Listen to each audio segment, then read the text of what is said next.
Hola, yo soy Marion Cortina y te doy la bienvenida al podcast Crear Transforma. Desde chica siempre me he preguntado si el ser humano nace siendo bueno o siendo malo. Y si nos vamos convirtiendo en personas malas a lo largo de nuestra vida, según las circunstancias que nos toca vivir. ¿Realmente existe el mal per se o no? Y todo este tipo de cuestiones que hace un poco como preguntarme de qué estamos hechos a nivel cerebral los seres humanos. He leído diferentes libros, he leído diferentes artículos que han satisfacido mucho mi curiosidad acerca de esta temática de si somos malos por nacimiento o si nos vamos convirtiendo. Así que a lo largo de estas preguntas y de este cuestionamiento que me he hecho, por supuesto llegué a una persona importantísima en mi vida, que además de toda su carrera profesional, tiene doctorado en trastornos de comunicación de la Universidad de Northwestern, tiene otro doctorado en biomedicina en la Facultad de Medicina de la UNAM, ha realizado investigaciones sobre las bases psicofisiológicas y neuropsicológicas, ha publicado 29 libros, tiene 6 pruebas neuropsicológicas, ha publicado 320 artículos. Es una eminencia en la academia, además es mexicana, y por su trabajo de investigación ha recibido muchísimos premios y pertenece al Sistema Nacional de Investigadores Nivel 3, que es el nivel más alto que tenemos, y actualmente es profesora y directora del Laboratorio de Neuropsicología de la UNAM. Ella se dedica a estudiar el cerebro y a estudiarlo desde la parte de la violencia, de cómo se genera y cómo la podemos prevenir. Además de que aquí entre nos, les cuento que es mi suegra. Entonces la conozco desde hace varios años y la adoro. Así que le quiero dar la bienvenida a Fey Ostrowski a este episodio. Al contrario, para mí es un honor estar en este podcast. Soy fan de tu podcast. Todo el tiempo estoy apretándole a Spotify y poniéndole like después de que los veo. Entonces, bueno, estoy muy orgullosa y además de mis nietos, tengo 3 espectaculares nietos. Ay, sí. Gracias, Fey. Yo soy tu fan. Así que me encantaría abrir este espacio haciéndote una pregunta de todo lo que estudias, porque has estudiado muchísimas cosas acerca del cerebro, ¿no? Desde el envejecimiento, desde los temas patológicos, la violencia, la comunicación oral, escrita, ¿no? ¿Cómo llegaste a especializarte específicamente en la violencia? Yo creo que es una pregunta muy interesante porque fue azar de la vida. En 1994 recibí una llamada en mi laboratorio y me decían, usted es la doctora Ostrowski, ¿puede usted venirnos a ayudarnos? Tenemos un caso muy interesante. Y yo pues dije, pues claro, cuéntemelo. Y entonces era el caso de Mario Aburto, el asesino de Luis Donaldo Colosio, que querían, ellos les habían dicho, es lo que me dijeron la CIA, que le hicieran una valoración neuropsicológica a Mario Aburto. Y la neuropsicología no es magia, la neuropsicología estudia la relación entre el cerebro y la conducta. Y entonces la pregunta es si él era capaz de planear, organizar y secuenciar un crimen como el de Luis Donaldo Colosio o no tenía esa capacidad. Y así es como empecé, ¿no? Fue así como, pues ahí voy. Te fueron cayendo y siempre dijiste que sí. Yo me sentía Judy Foster en The Silence of the Lamb, El silencio de los inocentes, que me decían, oiga, la vamos a recoger a su casa para llevarla al Moloya.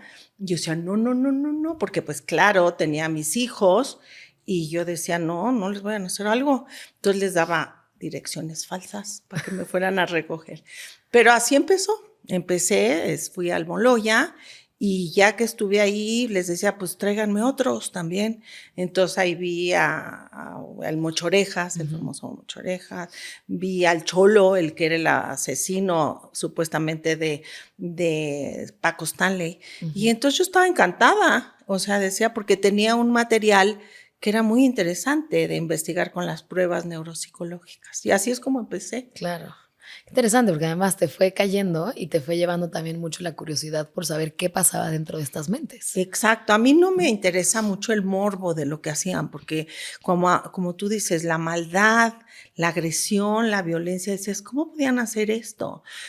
También me llamaron para ir a ver a la Mataviejitas, a Juana Samperio, me habló de Encinas y me dijo, ¿usted sabe de asesinos seriales? Y pues yo un poco, y así es como empecé, y bueno, después de varios años de trabajar con ellos, me llamaron cuando ya la habían agarrado y me dijeron, vente inmediatamente, no quiero que nadie te toque a Juana para que tú le estudies. Claro. Y entonces así surgió uno de los libros que se llama Mentes Asesinas, la violencia en tu cerebro. Y pues trabajar con Juana era complicado. Era una guerrita de dos mujeres que estaban enfrentándose a ver quién podía más y quién menos, ¿no? Mira, qué Y interesante. entonces ha sido muy interesante. ¿Cuál de todos los asesinos seriales que has estudiado, cuál ha sido el que te pareció como más interesante?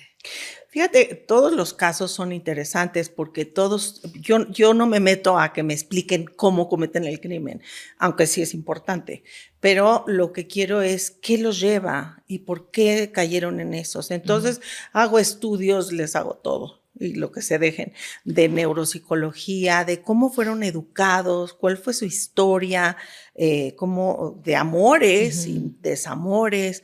Y algo, recientemente vi al caníbal de Atizapán, que es Adrián, que tiene 73 años y que mató y además se las comió, era caníbal, a más de 36 mujeres. Y es algo que me llamó mucho la atención porque no, hay la psicopatía, cuando hablamos de psicopatía, que yo creo que es muy importante que la definamos, porque la gente confunde psicopatía con psicopatología. La psicopatología es un trastorno psicológico y mental, que son como la esquizofrenia, como la bipolaridad. Eso no tiene nada que ver con lo que yo veo. La psicopatía es un trastorno de personalidad. O sea, son gente que tiene una máscara de sanidad y que tú dices, no es posible que esta persona haya matado a 18 mujeres de la tercera edad, Juana Barraza. O el caníbal a más de 36 mujeres. Y entonces él tenía estas historias muy sórdidas que les ponía cloroformo y luego las violaba, porque así es como él tenía erecciones y no tenía el control. Y después de eso tenía un montón de libros y bitácoras en donde decía Juana López y ponía, se fue a los 33 años. No ponía la maté, se fue. Y sí, se las comía, ¿no? Y además, como le sobraba mucha comida, se las llevaba a los vecinos y convirtió a caníbales a todos los de Atizapán o de la colonia en donde estaban. Y dentro de la psicopatía hay factores que son secundarios que disparan esa psicopatía, sobre todo cuando hay una historia de abuso, pero terrible, muy temprano. Y en este caso no había esto. O sea, era un hombre de Oaxaca, no había esa conexión. Y sí me impresionó mucho porque no encontré de dónde venía. Y entonces tú dices, ¿nació malo? ¿O se volvió malo? Esa es una de mis preguntas. O sea, ¿existen personas que nacen malas o a lo largo de lo que tiene que ver en su crianza se vuelven malos? Por negligencia, por abusos, por traumas. A mí se me hace una pregunta fundamental, porque la maldad en general tiene que ver con la agresión y con la violencia, es como nos imaginamos, ¿no? Alguien muy malo. Pero dentro de la filosofía hay gente que dice, no, la gente nace buena y a lo largo de sus experiencias de la vida se vuelve malo.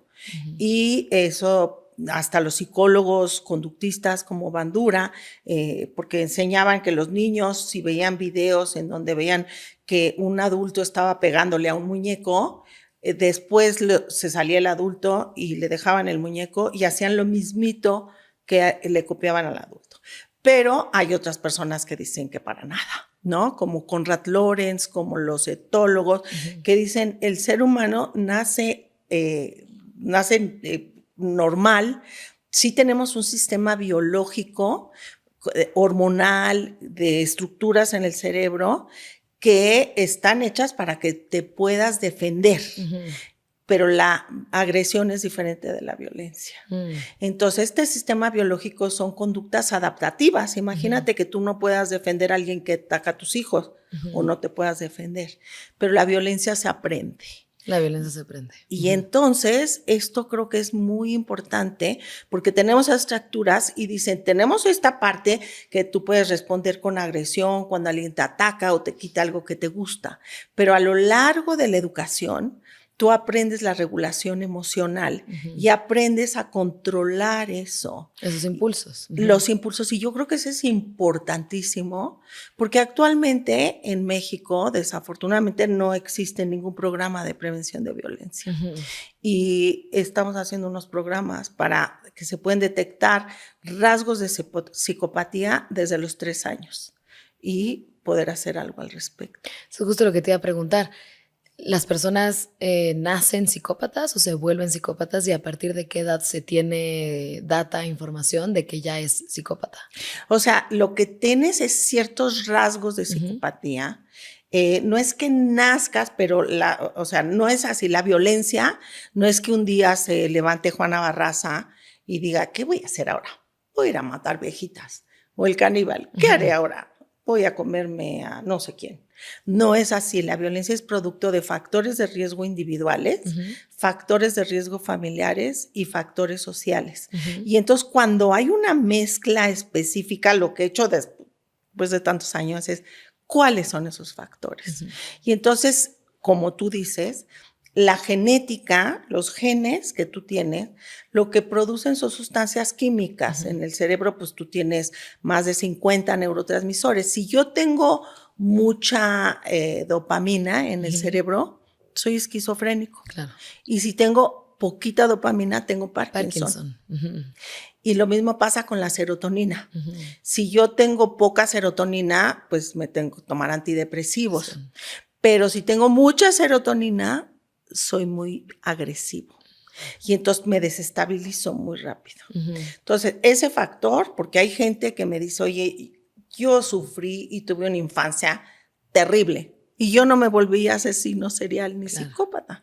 Entonces, los factores familiares son fundamentales. Los estilos de crianza tienen que ver cómo vas a regular tus emociones. Y la regulación emocional es que yo tenga un control interno y también externo de las emociones para que yo pueda funcionar adecuadamente en mi medio. Entonces, los niños chiquitos no tienen esta regulación y aprenden. La van desarrollando.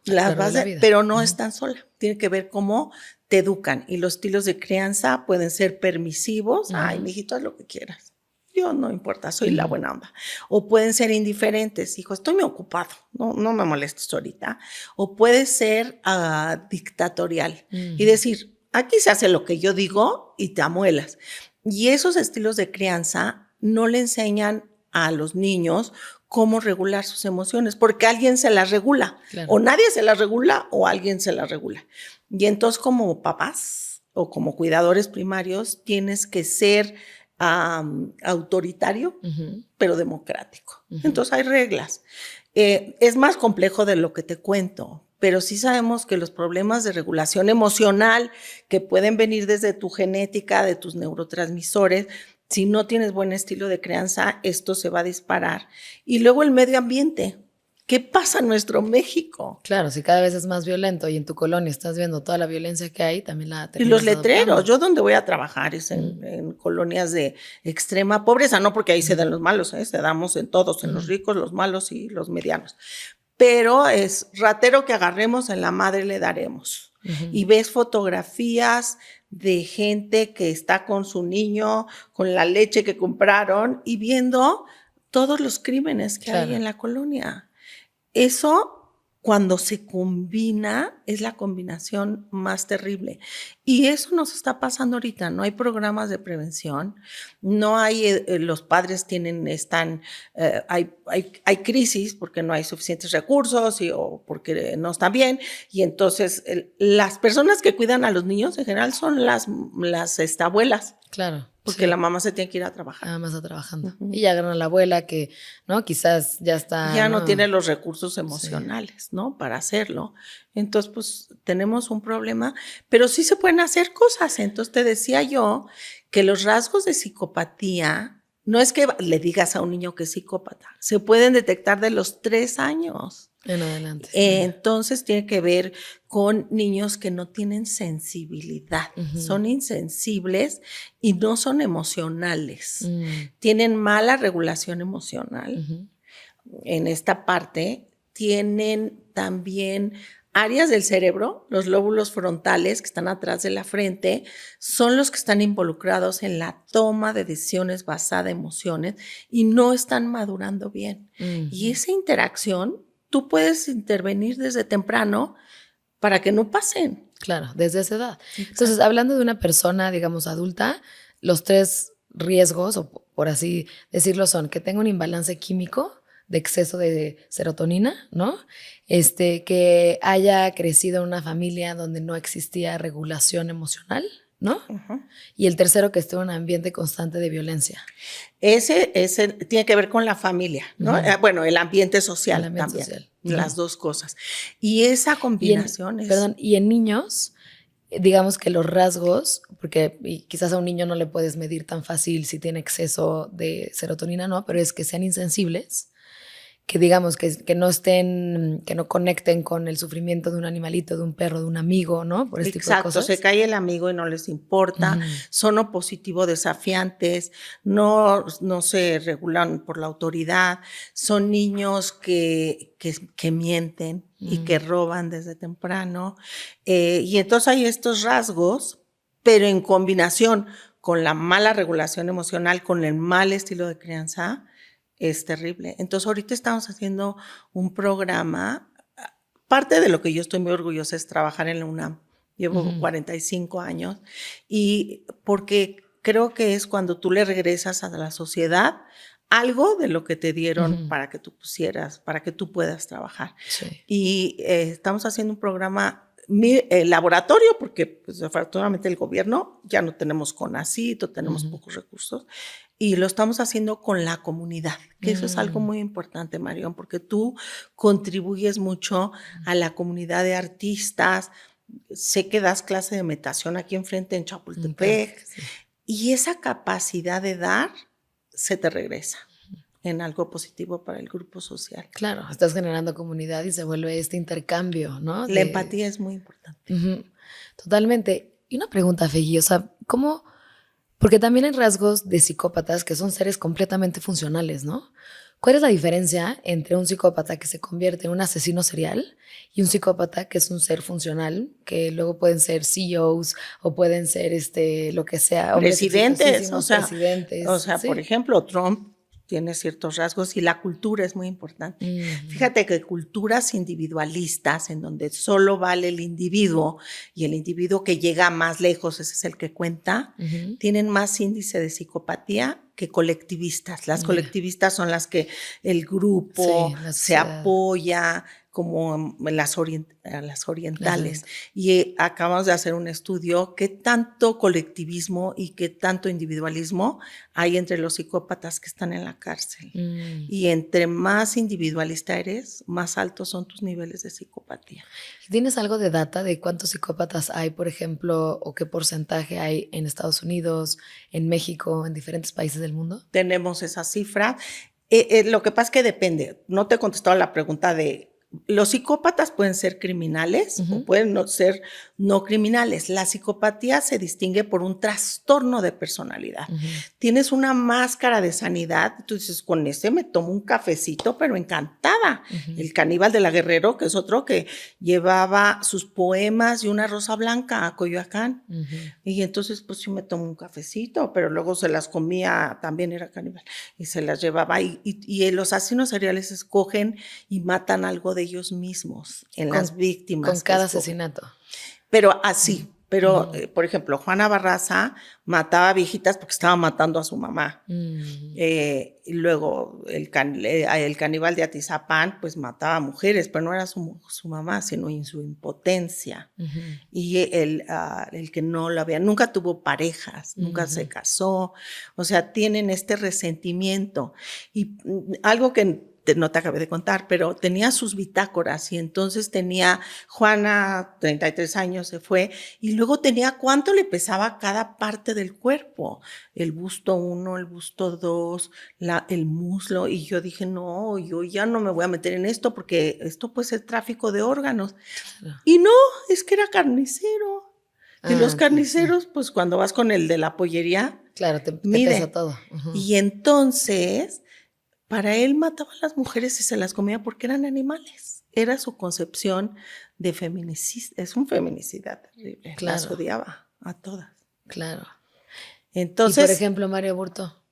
Mario Aburto es otra historia. Mario Aburto, la verdad es que no sabemos si actuó solo o alguien, y todos vimos lo que había hecho, cómo había matado a Colosio, cómo le puso la mano en el hombre y le disparó.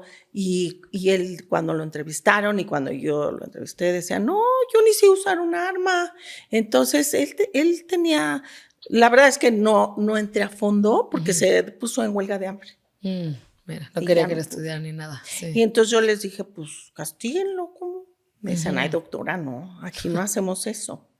Pero bueno. Sí. ¿Y ha habido algún caso que haya sido como más desafiante? Que haya sido más difícil de descifrar, de encontrar, bueno, de estudiar. Todos son desafiantes. Todos no tienen creas, algo. Todos tienen.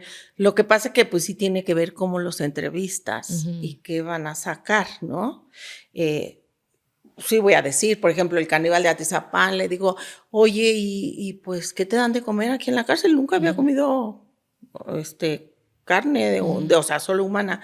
Ay, me dice, pollo con calabacitas. Y le digo, no, pues estás en serios aprietos, ¿no? Y entonces sí hago un vínculo, porque yo sí tengo mucha empatía, claro. Ellos no. Entonces sí me cuesta trabajo. Juana me costó mucho, Barraza me costó bastante trabajo. Lo que pasa es que no entendía muy bien qué hace esta doctora preguntándole, repite números al revés, y yo decía, ahí está, pues digo que es una tonta la doctora. Pero sí hicimos buena relación al principio, porque dijo que yo era ruda como ella, porque ella era luchadora libre o intentaba ser, y era de las rudos, del equipo de rudos. Y yo, porque pues llevaba todo mi laboratorio y daba órdenes, decía, esa es ruda como yo, ¿no? Pero luego ya se enojó porque fui a ver a su hermana sin su permiso y me dijo, ya no quiero que vengas. Claro. Es muy complicado. Sí. ¿Cómo sacas la información? ¿No? Y la relación que generas con ellos, ¿no? Con ese vínculo. También me acuerdo que en algunas de nuestras pláticas, antes de que encontraran a Juana, pensaban que era otro perfil, ¿no? Que claro, era hombre, porque es un hombre, es una mujer que mide 1,80 y tantos, grandotota, porque era de Pachuca, el papá era ese fenotipo así tan grandote, y entonces pensaban que era un homosexual o un transexual, que era un hombre. Y entonces, eso yo no los asoré de eso, no fue mi culpa. Entonces hicieron todo un cateo en las zonas donde había homosexuales y transexuales, y fue un problema muy importante porque pues, se estaban metiendo con una población que no tenía nada que ver, ¿no? Claro. Muy fascinante. Y hablando de temas de psicopatía, ¿hay alguna forma que se puedan prevenir desde que son niños? Por eso te digo, desde los 3 años, tú puedes ver esos niños que no tienen nada de sensibilidad, que se cae su amiguito y está llorando y se voltean y se van. Y entonces ves estos rasgos y entonces hay que investigarlos. Entonces sí se puede prevenir. Nosotros hicimos un estudio en la UNAM en donde estudiamos a más de 15 niños que habían sufrido un abuso extremo, terrible. O sea, violaciones desde los 18 meses y cosas, indiferencias. Y ellos estaban en un albergue que es de la sociedad de personas que tienen recursos y que los tenían y los cuidaban los mandaban a la escuela. Y de esos niños, realmente los vimos a los 6, 7 años, y de veras, tú te querías llevar a todos los niños a tu casa, pero pues, cuando ya explorabas, no era. Me acuerdo de una chiquita que estaba en el primero de primaria y todos tenían un pececito y todos les daban de comer. Y ella un día llegó, sacó el pez y lo partió a la mitad con unas tijeras. Y entonces fue una tragedia en el salón. Y le dijeron, ¿pero por qué hiciste eso? Pues porque estoy enojada, ¿no? Sí. Esos niños son los que teníamos ahí. Y entonces lo que hicimos fue estudiarles el cerebro, cómo procesan emociones. Y les poníamos emociones agradables, desagradables, gente que se reía, gente que se enojaba, y vimos el cerebro y su organización. El cerebro, hay ciertas redes que reaccionan cuando estás viendo una cosa neutral o algo así. Y entonces a esos niños les medí rasgos de psicopatía y lo que hice finalmente es que le hicimos un programa de intervención que se llama cognitivo-conductual enfocado en trauma. Duró 16 sesiones, Marión. O sea, fue una lata porque me decían, no, yo no voy a entrar contigo. Le voy a decir, te voy a dar unos regalos. Me decían, ¿cómo que me ofreces? Ya sabes, les dábamos pulseritas y todo. Y después les volvimos a ver cómo su cerebro había cambiado, porque te enfocas en el trauma, en el dolor y en estrategia. Y fue muy interesante porque sí cambió el cerebro. Sí, cambió. Le hicimos los estudios porque los psicólogos pues te dicen, yo soy muy bueno, pues a ver, enséñame si me cambiaste el cerebro, ¿no? Claro. Y si se mejoraron, no curamos a nadie. Entonces sí se pueden hacer porque estos son los psicópatas del futuro. Claro. O sea, los asesinos seriales que pueden estar en 20 años, 30 años asesinando a muchas personas. Y además me decías, porque hay gente pues que son financieros, en general en las finanzas hay más gente que tiene rasgos de psicopatía. ¿Por qué? ¿Por qué en el mundo de las finanzas? Porque la característica del psicópata es que tienen rasgos de insensibilidad, son gente que utiliza a los demás para sus propios fines, que no siente las emociones. O sea, si te robo todo tu dinero y eran tus ahorros con el que vas a vivir, pues no te importa, y utilizas a los demás para tus propios fines, pues eso es la combinación perfecta, ¿no? Claro. Y entonces esos están muy frecuentes. Hay gente en México, en Fricrea, que agarraron a un señor que le robó todos los ahorros a los jubilados, y pues hay gente como Putin, que puedes decir, que se está metiendo matando, eliminando a las gentes. Entonces esos no están en la cárcel, pero sí tienen los rasgos para que pudieran estar en la cárcel. Claro. No están porque no los han agarrado, pero... Sí. Y también, ¿qué opinas de, por ejemplo, de la gente que trabaja en partidos políticos? Siento que también debe estar difícil porque tienes que cerrar mucho tus emociones, ¿no? O claro, sea, y utilizar a los demás. Sí. Tienes que ser eficiente. Puedes... es algo que a lo mejor otro día me invitas y yo encantada, pero la empatía...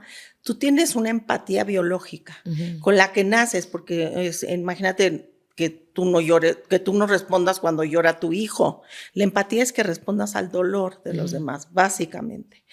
Y hay una empatía cognitiva en donde tú puedes detectar lo que está pensando el otro, sí le debe estar doliendo y ser eficiente, pero no es afectiva. Y el desarrollo de esa empatía afectiva es la que cuesta mucho trabajo. Mira.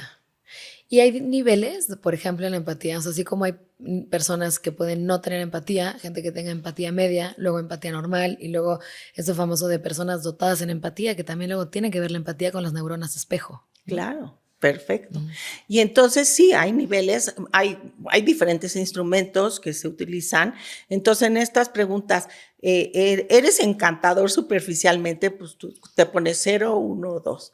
O utilizas a los demás para tus propios medios, o hay varias, son 20 preguntas. Yo utilizo una escala que hizo Robert Hare, que hago investigación con él, que es una autoridad en todo el campo.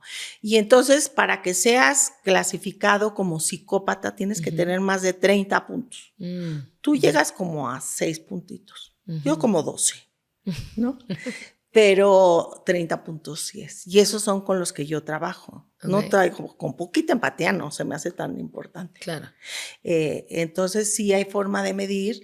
En los de la cárcel, me decías cuántos hay.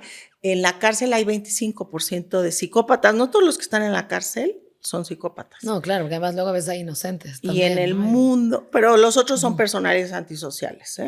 Pero en general en las sociedades es del 1 al 3% de la población, que en México es más frecuente en hombres que en mujeres, que es muy interesante.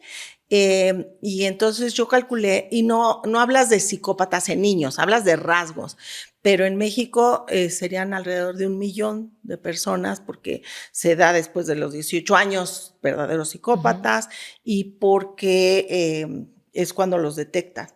Pero en sociedad, es eso en México y en Estados Unidos, pero en China hay menos psicópatas. Qué interesante. El porcentaje.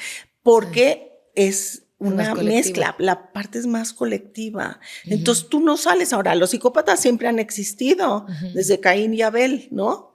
Claro, siempre han estado. Siempre existen, pero en las guerras, pues los meros eran los guerreros, los que mataban a más. Y entonces es toda una combinación que te da pues esta cosa tan terrible.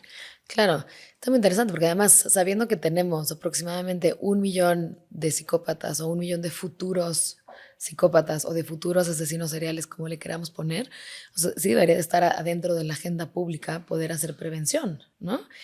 Y además en las cárceles, claro. O sea, sí hay intervenciones que puedes hacer para que ya no estén en la cárcel. En la cárcel nos cuestan una fortuna. Y no hacen nada con ellos. Sí, luego es un tema, ¿no? La reinserción y todo lo que sale de ahí. También un tema como muy interesante a preguntarte, ¿por qué crees, en tu opinión, desde la neuropsicología, que cada vez México se vuelve un país más violento? ¿Qué está pasando? Yo creo que tiene que ver con este aspecto social que es tan terrible, en donde no estamos atendiendo el colectivismo. Lo que estamos haciendo es que las políticas públicas, con eso hablé con gente que tiene universidades y que intervienen en las cárceles, universidades privadas, y entonces estamos haciendo la política pública para que desde pequeños tú eduques dentro del colectivismo al grupo.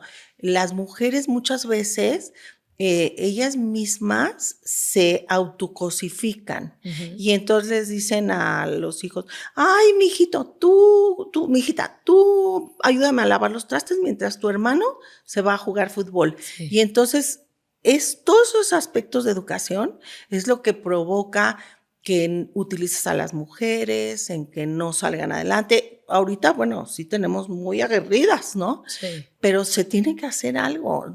Somos entes sociales, no puedes sobrevivir sin la sociedad. Claro que además desde siempre hemos crecido en tribu, en comunidad. La forma de maternar, de tener hijos, de amamantar, siempre ha sido colectiva. Exacto. Siempre. Y de repente ahorita nos encontramos en estas como casas unifamiliares, ¿no? Que vive una familia en cada espacio, en cada departamento, en cada casa, habitación.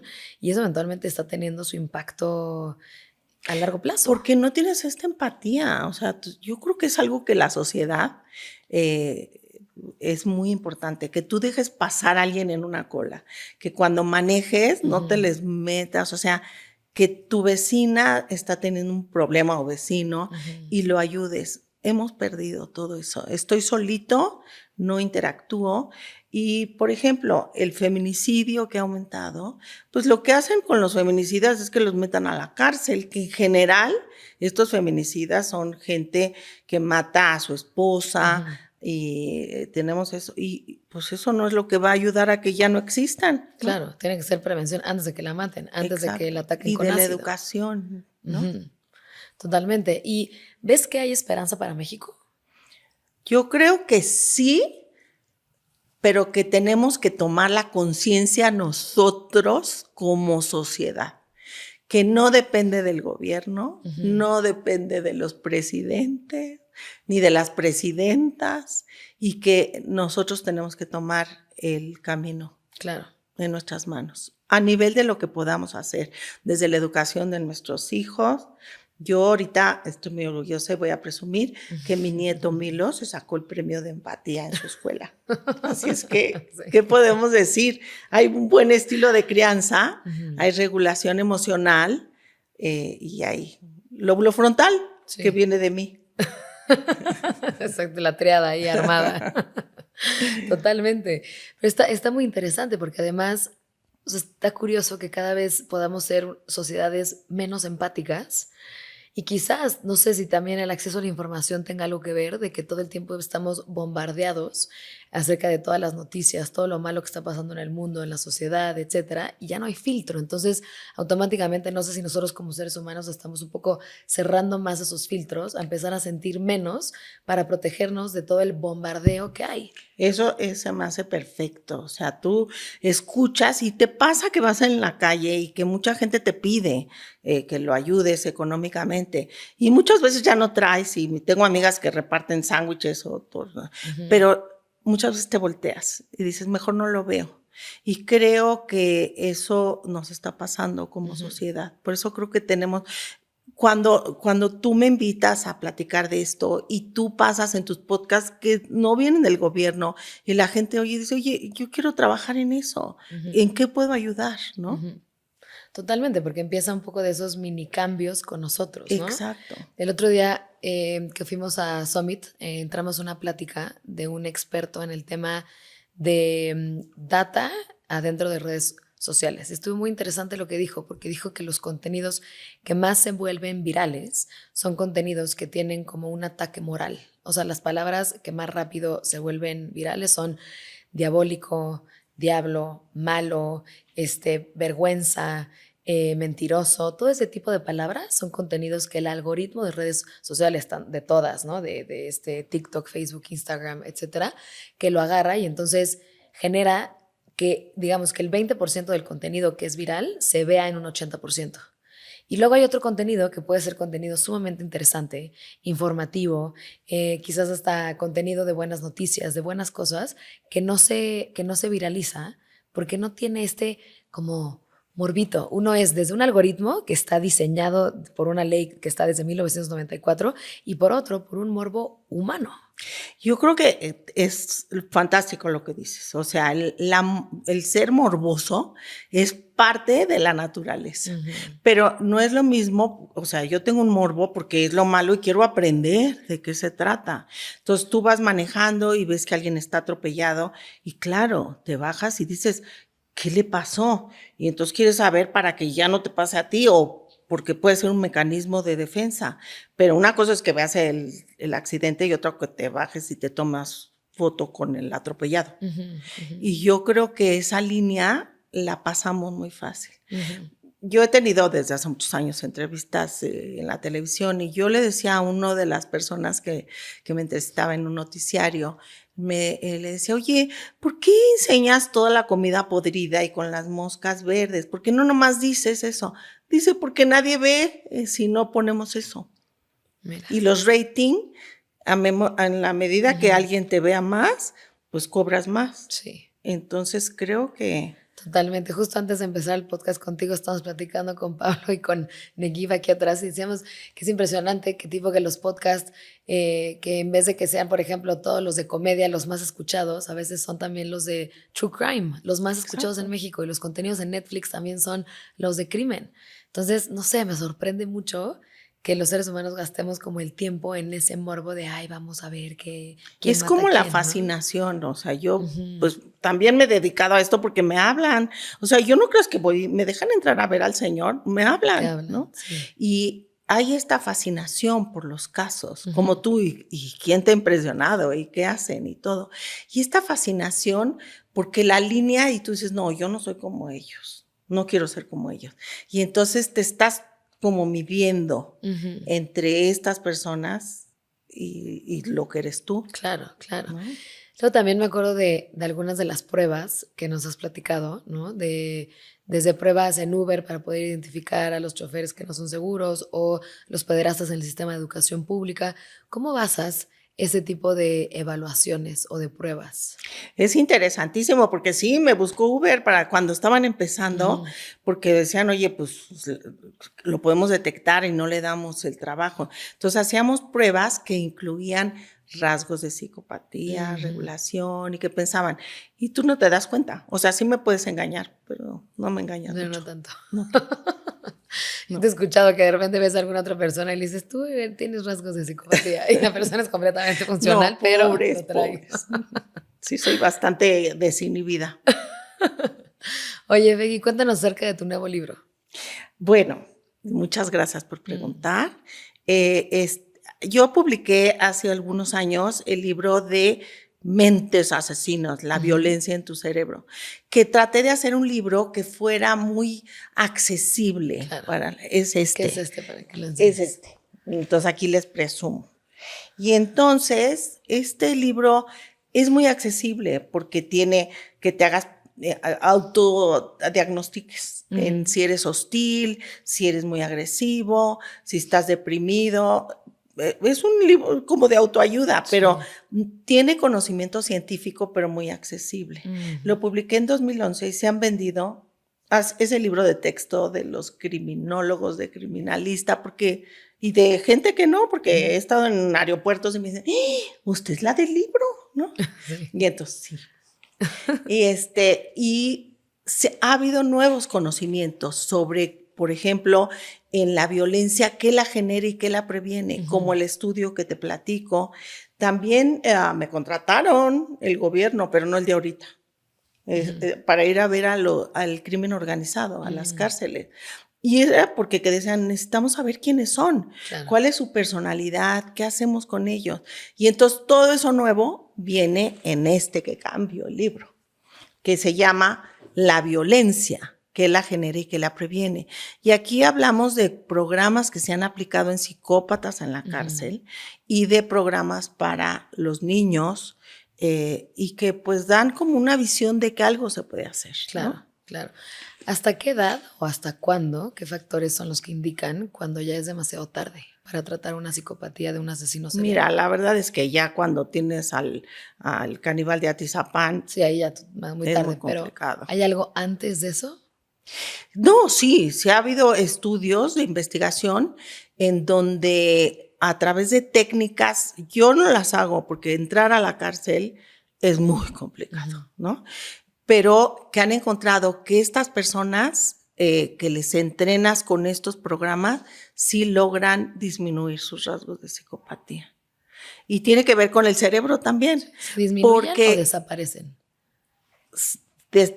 Disminuye. Cuando tú ves un psicópata en la cárcel, primero los crímenes que comete son los peores. Y cuando los deja salir, son los que regresan cometiendo crímenes todavía más terribles. Entonces, por eso no sabemos qué hacer con ellos. Los psicólogos y los psiquiatras y los neurocientíficos sí sabemos, pero aquí no. Claro. Digo, si no practicas, no. Algo muy interesante es el cerebro porque estamos hablando de la empatía y la empatía cognitiva. Entonces, en un estudio que hicimos con De Seti, que es un gran neurocientífico de la Universidad de Chicago, él le hacía estudios de dolor, que vieran dolor, ¿no? A los psicópatas, y nosotros hicimos algo de eso también aquí en México, y cuando ves dolor, se disparan así rapidísimo, ciertas fibras, que es la ínsula, que tú en tus cosas de meditación y eso, la calmas, o sea, dispara a lo loco, es la parte más visceral. Y estas personas no aprendían nada, ¿no? O sea, y entonces le dicen, oye, te está pasando a ti, piénsalo. Y entonces sí prendían, no tan automático, pero vías alternas. Y eso habla de cosas que podemos hacer, de cómo estimular a lo mejor con experiencias positivas, como las que haces tú en la gente de la cárcel, para que se empiecen a activar estos circuitos. Y por ejemplo, un cerebro de un asesino serial y un cerebro de una persona normal, digamos que lo que te arroja en esos estudios es que hay partes de su cerebro que no tienen actividad eléctrica. No es actividad eléctrica, sino que no responden. Que no responden nada, no hay ninguna No hay reacción. esa respuesta, o sea, como en los niños que trabajamos, cuando veían caras neutrales, se le prendía la amígdala, que es de la cuestión que estás en las emociones y de la agresión. En cambio, en estas personas no se prenden, pero no quiere decir que no se puedan prender. ¿Cómo explicas a una señora, Juana Barraza, que mate a 16 mujeres de la tercera edad que nunca le hicieron nada? Claro. Pero en su mente vas generando fantasías aberrantes. Eso no es así, te digo que de repente ella odiaba a su mamá, porque tuvo maltrato, porque muchas cosas. Y entonces, no es que un día diga, ya, no, en tu cerebro estás dándole y dando. Y un día, y tienes espigas de actividad en la amígdala y los odias. Y entonces un día te ocurre un estrés en tu vida y dices, ahora sí, ya, Ese es de el aquí trigger. soy y voy a actuar mis fantasías aberrantes. Y generalmente las actúan con alguien más porque le tienen miedo a la persona de la que realmente... Bueno, a esta Juana ya se le había muerto su mamá. Ah, ya se le había muerto su mamá, ok. O sea, ella empezó a matar a los 43 años. Sí. O sea, y que es una mujer, eso suena muy raro. Eso está interesante porque además hay mucho menos mujeres. Hay muchas, porque las mujeres tenemos una psicobiología, pues, para defender a la especie. Digo, mis hijos salieron buenos también. Sí, salieron buenos. Pero sí, viene mucho este tema, ¿no? En la parte maternal, en la parte de cuidado, de contención. La parte cuando tú estás amamantando a tu bebé o dándoles de comer, generas una cantidad enorme de oxitocina que hace que tengas un apego. Justo te iba a preguntar, ¿existen mujeres psicópatas que tienen hijos? Sí. ¿Y es muy común o no? Ah, bueno, Juana tuvo 4 hijos. 4 hijos. El primero fue producto de una violación que le hicieron a los 13 años. Porque la mamá la cambió por 3 cervezas, con unos con los que estaba emborrachando. Ese niño se lo mataron porque era también criminal. Y luego era bastante promiscua. Y entonces tuvo varios hijos. Y sí, o sea, sí tienes esta parte en donde odias a ciertas personas y manejas tus emociones diferentes. Claro, claro, claro. Cuéntanos también, ¿qué podemos hacer como sociedad en términos de niveles educativos para poder generar más empatía? Mira, yo creo que hay que entender qué es empatía. La gente como que no entiende muy claro qué es la empatía, pero la empatía es que yo sienta lo que tú estás sintiendo y que no, hijo, qué pena que te pasó eso. Claro. Qué pena que andes con tu letrerito que soy de Chiapas y no tengo que comer, ¿no? O sea, decir, híjoles. ¿Qué Se confunde luego la empatía con la compasión. ¿Nos Exacto. puedes decir la diferencia? Es muy diferente. La empatía es esta respuesta biológica que tú mencionaste, que tiene que ver con neuronas motoras en espejo, en donde yo estoy viendo la respuesta motora o algo que le está pasando al otro y empiezo a disparar en mí mismo y yo no tengo nada que hacer, no tengo nada que mover. Entonces la compasión es, híjoles, qué fregado estás. Sí, pobrecito de ti, pero no estás sintiendo ese dolor, ¿no? Claro. No estás sintiendo, y yo creo que muchos políticos son muy hábiles en esa empatía cognitiva, ¿no? No en la afectiva. Entonces creo que eso es muy importante porque en el cerebro algo tiene que ver con la resiliencia también, que tenemos que enseñar a los hijos y a todos. Tú tienes una serie, cuando tú sufres un estrés, cualquier tipo de estrés, tú tienes generas cortisol, que es una sustancia que hace que te lata más rápido el corazón y que te prepares para la lucha o para huir. Y entonces ese estrés te ayuda a sobrevivir. Pero lo que hemos aprendido en los seres humanos es que no es tanto lo malo que te sucede, sino lo que tú percibes como malo. Sí. Y si tú tienes un sentido de no tienes autoeficacia, que lo malo te va a durar para siempre, que no vas a salir adelante, estás dañando a tu hipocampo, a tu amígdala y a todas esas estructuras que estamos hablando. Y entonces lo que tienes que hacer es que te da sentido de autoeficacia. Las redes sociales. Si tú sabes que alguien te va a echar la mano, que tienes estos grupos de apoyo, eso hace que todo este circuito no esté volviéndose anormal. Claro. Y eso es lo que sociedad tenemos que hacer. Sí. Se me hace muy impresionante que existan más o menos el mismo porcentaje de psicópatas en Estados Unidos y en México, cuando en México es más fuerte el sentido de familia que en Estados Unidos. Sí, pero bueno, Y hay tampoco aquí muchísima tenemos violencia. un estudio tan gigante. Lo que Ujú. vimos en la cárcel es cuántos psicópatas, y lo que nosotros medimos era con pruebas de individualismo y colectivismo, cuántos de los individualistas, o sea, cómo, si tú eras muy individualista, tenemos escalas, y si quieres luego te las explico, bueno, que ahorita ya no nos va a dar tiempo. El nivel de psicopatía era altísimo. Y si tú eras colectivista, entonces no, en mi casa y la abuela y varias preguntas, tus niveles de psicopatía eran más bajos. Baja. Qué interesante. Y hablando un poco acerca de las neuronas de espejo, el otro día vi un estudio que se me hizo bastante interesante, que pusieron a personas que tenían mucha empatía, que tenían mucho este tema de las neuronas de espejo y que no tenían alguna parte del cuerpo, ya sea un brazo, una pierna, un pie.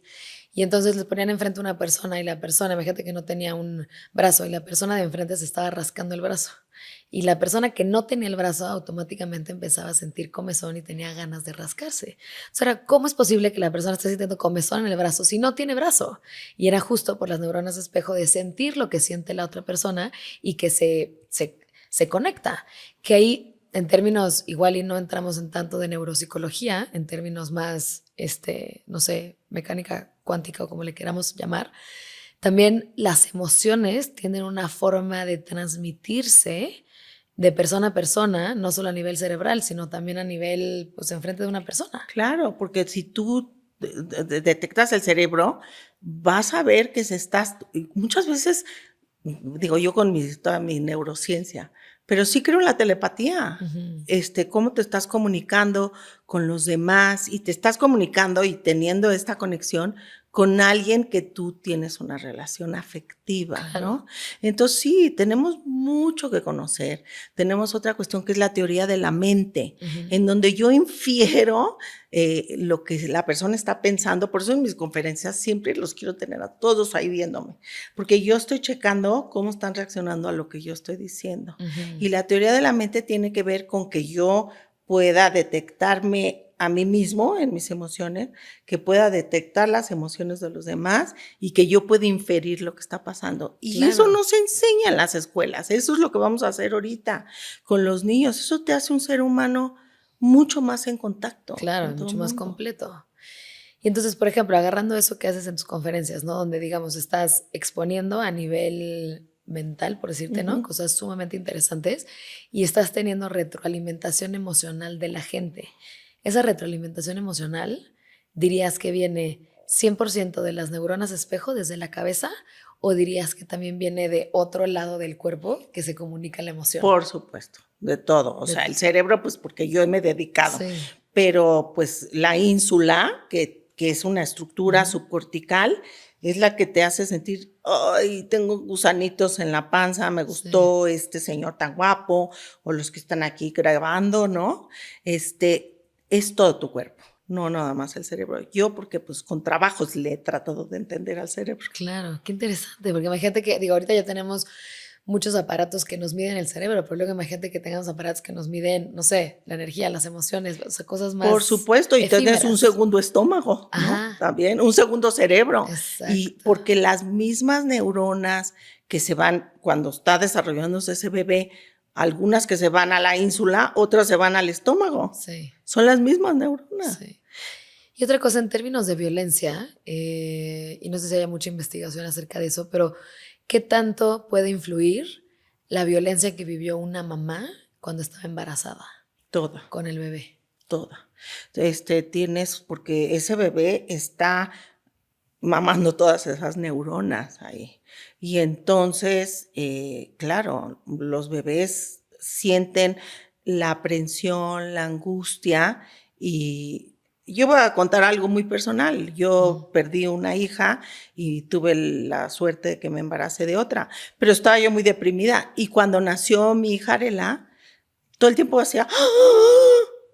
Porque sí, y me decían las enfermeras, ay, abrace mucho a esta niña. Claro Sí. que la vivió. Claro, Ahorita es sintió. un encanto, pero de todas Sí. maneras. Pero en ese momento sintió la pérdida, el duelo, Exacto, la tristeza, todo. ¿no? De haber perdido una hija. Porque es todo un sistema, estás en comunicación. Y las mamás, cuando hablas con tu bebé, pues cuando nacen y le pones la voz de la mamá, maman más rápido que si le ponen la voz de otra persona, aunque suene muy linda. Claro, ¿no? que no conozca, totalmente. También me acuerdo que hay un mural. ¿En qué colonia está? Acerca de ti. Estoy orgullosísima. Es que además, no saben qué bonito mural. O sea, Sí, está en mi libro, miren. Es un graffiti. Es el graffiti en la ENEP Zaragoza. Y no me han puesto cuernos ni lo han grafiteado. Estás intacta. Entonces, mis hijos están muy orgullosos y yo también. Yo también, sí. ¿En qué colonia está?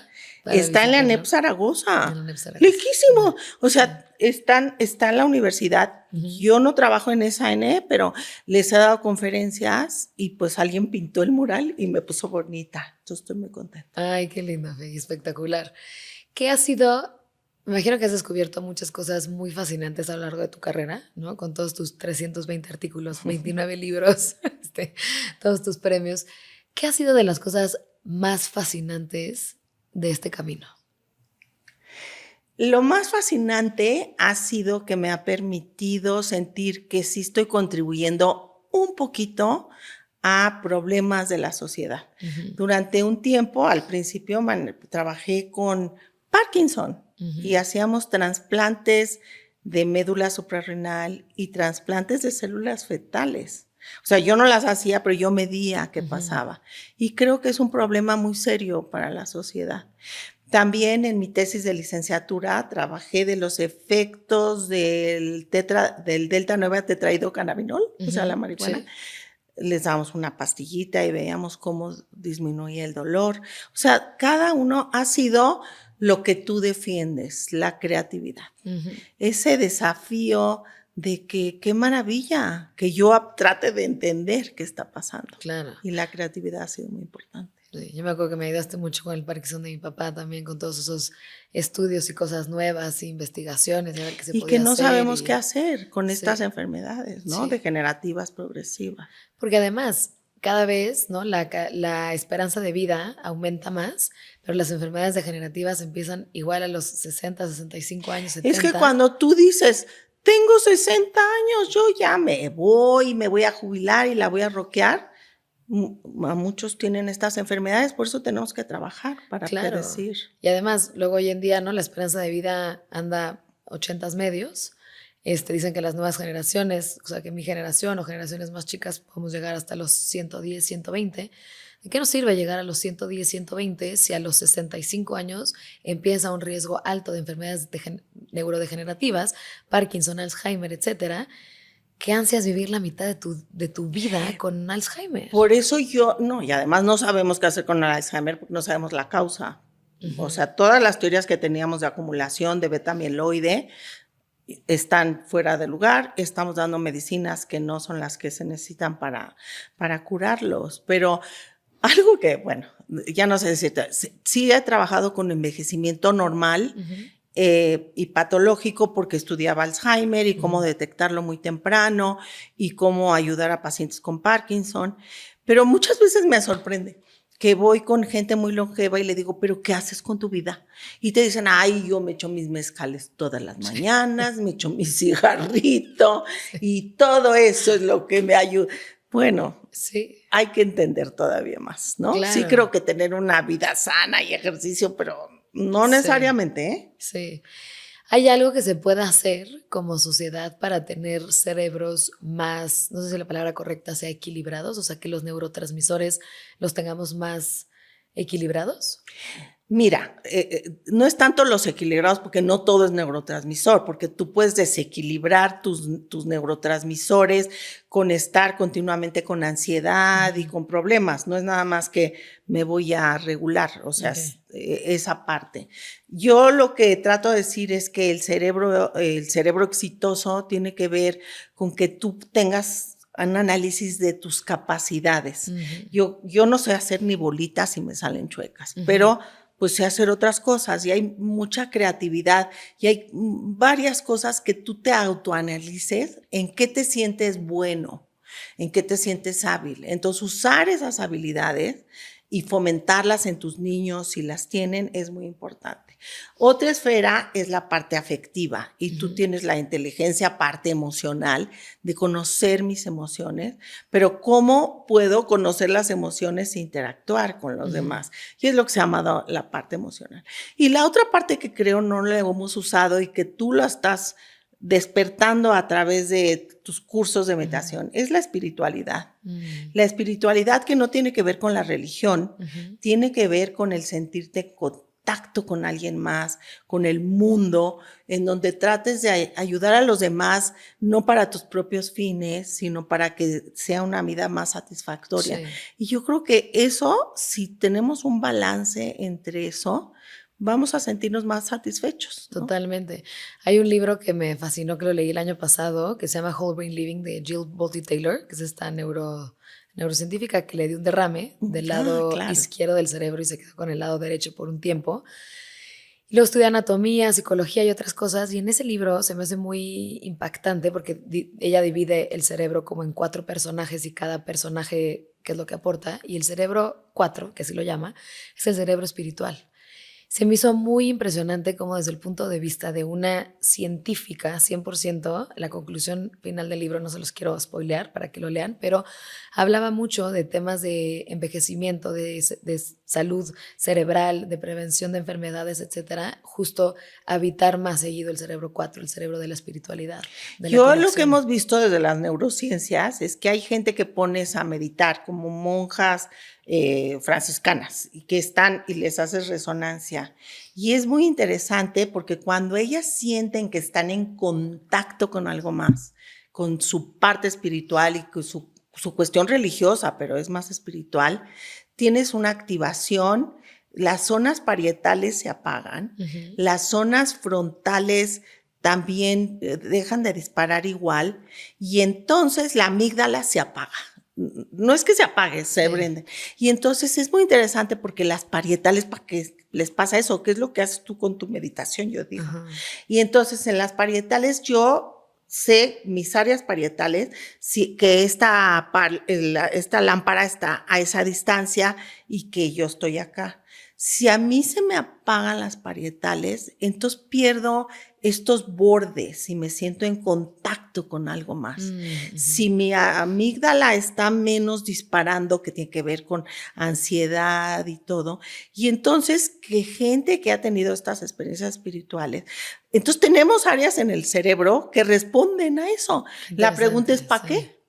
O si eres muy creyente, pues a lo mejor Dios o la experiencia es para que te comuniques con Él. Claro. O si no, pues ahí lo tenemos, pero no lo usamos. Sí. Se me hace fascinante. Ya can't wait a cuando empiezas a sacar tus estudios de qué pasa en el cerebro con temas espirituales y todo lo que hay por desarrollar ahí. Eso está fascinante. Porque además, para quien no sepa, Feggy tiene un novio, Stuart, que es un gringo, lindísimo, que anda en moto. Y yo con él. Sí, en Harleys y diferentes tipos de motos. Y Feggy se sube en motos y van de costa a costa en Estados Unidos, de un lado al otro, y le mandó a hacer un casco con el cerebro aquí pintado, que luego, si no, préstame la foto y lo ponemos con tu episodio. Entonces ves a Feggy andando en moto, o sea, te ves espectacular con tu casco de cerebro. Y ¿sabes qué? Que mis hijos pues decían, mamá, compre una moto, y yo les decía, te voy a comprar una pistola, ¿cómo crees, no? Y ahorita preguntan, ¿dónde está tu mamá? Andando en moto. Nunca digas nunca, porque luego ese tipo de cosas pasan.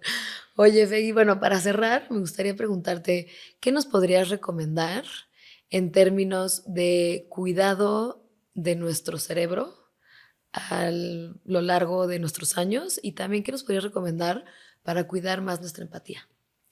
Bueno, yo creo que cuidar el cerebro tiene que ver con todo lo que platicamos ahorita. El cerebro es muchas cosas y obviamente hay enfermedades que te van a dar que no las puedes prevenir y no es posible. Entonces, sí tenemos que, pues, la parte cuidar el colesterol y esas cosas que taponean el cerebro y que, pues, luego tienes accidentes cerebrovasculares por eso. Pero independientemente de eso, yo creo que aprovechar tu vida al máximo.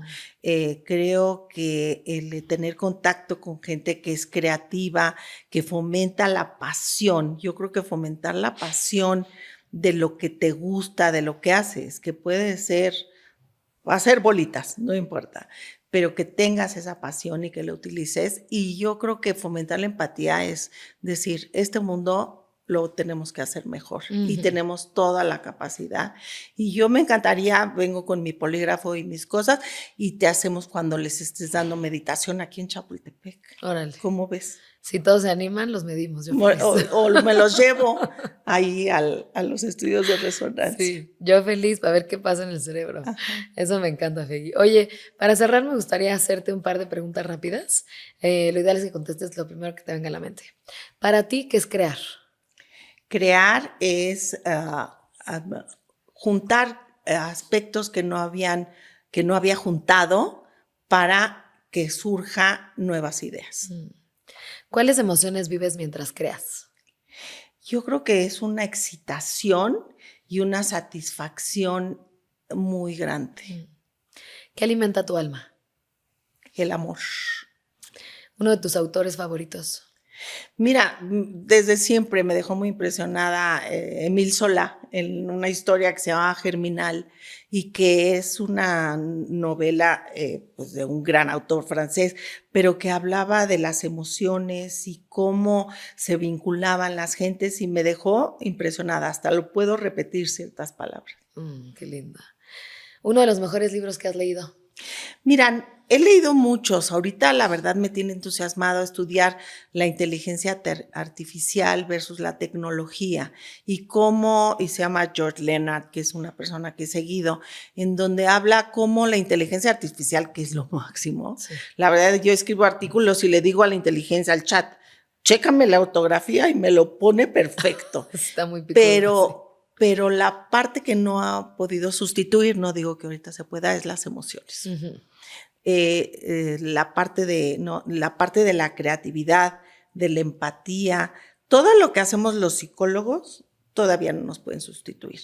Lo que hacen los abogados, no se enojen abogados, pero checar los contratos sí te van a sustituir. Sí. Los chefs, a lo mejor no, bueno, los chefs porque pues mezclan, claro, ¿no? Los taxistas, ¿no? Sí. Entonces, pero la parte de los humanos, la ética, la empatía, todavía no nos pueden sustituir. Entonces, dedicarnos a eso. Sí, y todos tenemos eso. Claro. Imagínate un mundo donde más personas sean psicólogos, ¿no?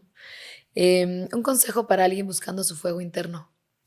Yo creo que es esa parte de que te analices qué te hace vibrar en tus habilidades y tus creatividades, que sí busques tu espiritualidad y que tengas esta parte afectiva. Yo creo que dedicarle un tiempo a eso te va a abrir un mundo muy enlightenment, muy claro, ilustrador. Claro. Uno de los problemas más urgentes para la humanidad. Híjole, yo ahorita con lo que estamos viviendo es toda la contaminación y cómo estamos cambiando nuestro planeta, ¿no? Se me fue la palabra, pero el cambio climático. El cambio climático, que yo decía, ahí están un poco exagerados. ¿Cuál exagerados? Estamos en serios y le estamos dejando un mundo a nuestros hijos muy problemático. Complicadísimo, sí. Si los seres humanos necesitáramos ponernos de acuerdo en una sola cosa para ser plenos, ¿cuál sería? Ay, la empatía, qué pena, pero... Por eso mi nieto se sacó su premio. Premio al Salón de Empatía. ¿Qué experiencia cambió tu vida? Primero es mis hijos, ¿no? Los hijos han creado y ha sido muy afortunada, pero básicamente la pasión por lo que hago. Eso es lo que más me... Y como cada día, o sea, la verdad es que en mi laboratorio la gente piensa que soy CSI México y todo el mundo quiere ir, pero creo que lo que les llama es la pasión con la que me entrego. Claro. Por último, ¿cómo defiendes tu derecho a crear? Yo creo que hay que seguir estimulándonos todos los días y no conformarse con que si ya no tienes... Yo un día dije, híjoles, ya no tengo nuevas ideas. Y me entró una angustia, pero me puse y ya generaron. Y tengo una energía en el nuevo proyecto que estamos haciendo. Claro. Qué lindo, espectacular. Gracias por compartirte. Si hoy nos escucharon, espero que este episodio les haya satisfacido, como a mí, su curiosidad por entender acerca de si las personas nacemos malos o nos convertimos, acerca de cómo viene la psicopatía, si la violencia se puede prevenir en México, qué podemos empezar a hacer desde nuestra trinchera de forma fácil, accionable, rápida, para poder vivir en una sociedad más pensando en el colectivo, una sociedad más empática, una sociedad menos violenta, porque es un poco el México, el Latinoamérica, el América, el mundo que todos estamos buscando, que sea un lugar mucho más seguro, mucho más pacífico, mucho más amoroso para todos los seres humanos. Y el otro día leí que gracias a esta actriz Gillian, creo que Turecki, que sale en CSI, inspiró a muchísimas niñas, mucho más chiquitas, a que se metieran a carreras STEM, a carreras de ciencia. Y espero que el episodio de hoy con Fegui también inspire a más niñas, a más mujeres, a más hombres, para que puedan seguir su pasión desde chiquititos, desde donde quiera que estén y metiéndose en carreras que pueden ser quizás como afuera de la caja tradicional, siendo mujer, siendo mamá, ¿no? Y haciendo todas estas investigaciones, publicando estos libros excepcionales como el de la violencia, que es su último, el de qué la genera y qué la previene. Y si quieres más contenido de este tipo de cosas, por favor, ayúdanos suscribiéndote al canal de YouTube, síguenos en redes sociales, estamos como @marioncortina, @luanmuseo. Y si nos estás escuchando en Spotify, por favor, dale seguir y reitearnos con 5 estrellas si es que te parece bien. Y también, Fegui, nos podrías compartir tus redes sociales, dónde el público te puede encontrar, dónde te pueden escribir. Sí, no soy tan activa como mi querida Marion, pero estamos en Instagram, en X y en Facebook, en esa parte. ¿Cómo ¿no? estás? Como Fegui Ostrowski. Perfecto. Buenísimo. ¿Y todos sus libros se venden en todas las librerías? ¿También se venden en Amazon? ¿Y en dónde más?